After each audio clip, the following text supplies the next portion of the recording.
हिंदी के राष्ट्र भाषा बनने का पूरा आपको एक पृष्ठभूमि बताई, तो मैं इसमें एक पृष्ठभूमि थोड़ा सा एक इतिहास का विद्यार्थी होने के नाते कुछ बताना चाहूँगा कि जब आज़ादी का आंदोलन चल रहा था उस समय संपर्क भाषा के रूप में मुख्यतः हिंदी, जिसके मुख्य प्रणेता राष्ट्रपिता महात्मा गांधी हिंदी को एक संपर्क भाषा के साथ साथ एक राष्ट्रीय भाषा के रूप में स्थापित करने के लिए प्रयासरत थे।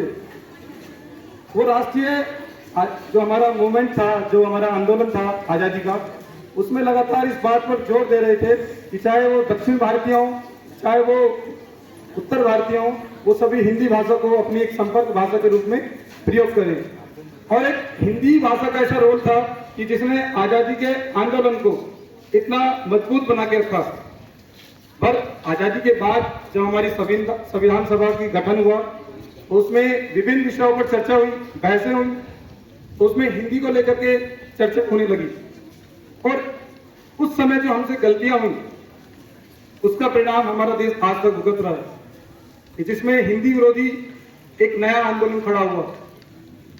संविधान सभा में एक सदस्य थे आर.वी. धुलेकर, उन्होंने हिंदी को लेकर के जिस प्रकार की आक्रामकता दिखाई, जिससे दक्षिण भारतीयों के बीच एक डर की भावना पैदा हुई कि आने वाले समय में हम लोगों पर हिंदी थोपी जाएगी, जिसमें दक्षिण भारत की एक नेत्री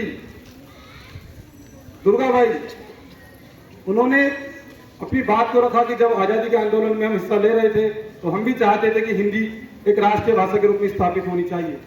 बट लेकिन जिस तरीके से संविधान सभा में उत्तर भारतीय के नेताओं द्वारा, कुछ नेताओं द्वारा जिस तरीके से आक्रामकता दिखाई जा रही है, वो जरूर इस बात को हमें अंदेशित करती है, हमें शंकाएं पैदा करती है कि आने वाले समय में हमारी भाषाएं, जो दक्षिण भारतीय भाषाएं, वो खत्म हो सकती हैं। और यही डर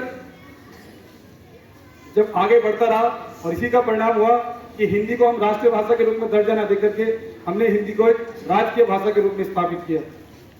और साथ साथ 15 सालों तक कि हिंदी और इंग्लिश दोनों राजकीय भाषा रहेंगी। अगर दक्षिण भारतीय राज्य अगर तैयार नहीं होंगे तो हम कभी भी हिंदी भाषा को राष्ट्रीय भाषा नहीं बना पाए। और उसी का रहा कि 1965 के बाद भी हम इस चीज को आगे नहीं ले जा पाए। आप देखिए, आज हिंदी भाषा एक चुनौती के दौर से गुजर रही है और एक शिक्षक होने के नाते मैं खुद देखता हूं कि हमारे विद्यार्थी ना तो वो हिंदी के पूरी तरह हिंदी जानते हैं और ना पूरी तरह इंग्लिश जानते हैं।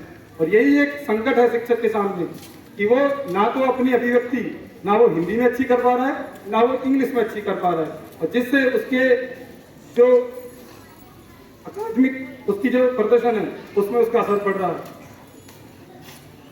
हम हिंदी भाषी होने के बावजूद भी कोशिश करते हैं कि पूरी तरीके से हम इंग्लिश या अंग्रेजी भाषा का प्रयोग करें, क्योंकि कहीं ना कहीं हिंदी को लेकर के हम एक रूढ़िबद्धता का एक शिकार हो गए हैं कि हमें कम आता है, हम कम जानते हैं।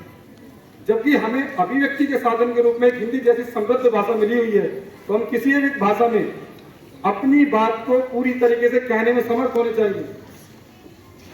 हमारी जो ज्ञान है उसकी अभिव्यक्ति हमारी किसी एक भाषा में पूरी मजबूती से होना चाहिए। बट लेकिन हम कहीं ना कहीं इंग्लिश या अंग्रेजी की तरफ इतने आकर्षित होते जा रहे हैं कि ना आते हुए भी जबरदस्ती हम इंग्लिश को प्रयास कर रहे हैं। मैं आप सभी विद्यार्थियों को ये बोलना चाहूंगा कि आप किसी भी भाषा को लेकर के एक भेदभाव का शिकार ना हो।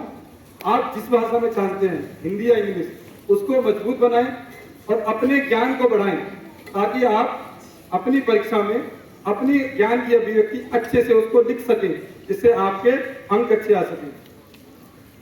अगर हम चाहते हैं कि हिंदी आगे लगातार प्रगति करे, आज आप देखेंगे देश विदेशों में इंटरनेट की भाषाओं में हिंदी का प्रचलन खूब जोर से बढ़ रहा है, जिसका परिणाम कहीं ना कहीं हम देख सकते हैं कि जो वैश्वीकरण या ग्लोबलाइजेशन, उसका प्रभाव दिखता है हिंदी पर, कि आज हिंदी देश नहीं विदेशों में हिंदी प्रयोग की जा रही है।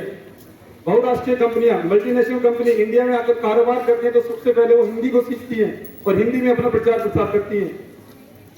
पर आप साथ साथ हमारे हिंदी पर ग्लोबलाइजेशन या वैश्वीकरण का दुष्प्रभाव है। कहीं ना कहीं हमारी जो हिंदी भाषा है उसको अंग्रेजी भाषा खाती जा रही है। आज आप देखिए, चाहे हमारे जो हिंदी भाषा में प्रचलन जो हम यूज करते हैं, प्रयोग करते हैं, उसमें हम लगातार 5 मिनट हिंदी में बोल ही नहीं सकते, जो दिखाता है कि हमारी भाषा किस तरह खतरे में आ गई है। अगर हमें हिंदी को बचाना है तो हमें हिंदी की भाषा में रोजगार के अवसर पैदा करने होंगे, क्योंकि जब तक कोई भाषा रोजगार के अवसर पैदा नहीं करेगी, तब तक उस भाषा को अपनाने वाले लोग आगे नहीं आएंगे, ना उसकी संख्या बढ़ेगी। आज आप देख सकते हैं कि हमारा राष्ट्रीय नेतृत्व जब विदेशों में जाते हैं तो वो दूसरों की भाषा, अंग्रेजी को नहीं, हिंदी में अपना भाषण देता है और स्थापित करता है, दिखाता है कि हमारी एक समृद्ध भाषा है, जो न केवल एक भाषा है, जो एक राष्ट्रीय अखंडता को स्थापित करने वाली भाषा है। और इन्हीं शब्दों के साथ मैं अपनी वाणी को विराम देता हूं और आप सभी लोगों से गुजारिश करता हूं कि आप सब लोग जबरदस्ती किसी दूसरी भाषा को ना अपनाएं। जिस भाषा में आप अभिव्यक्ति आपकी अच्छी हो सकती है, उस भाषा को अपनी अभिव्यक्ति का साधन बनाएं और साथ ही साथ हिंदी के प्रयोग को ज्यादा से ज्यादा करना सीखें। धन्यवाद। जय हिंद, जय भारत।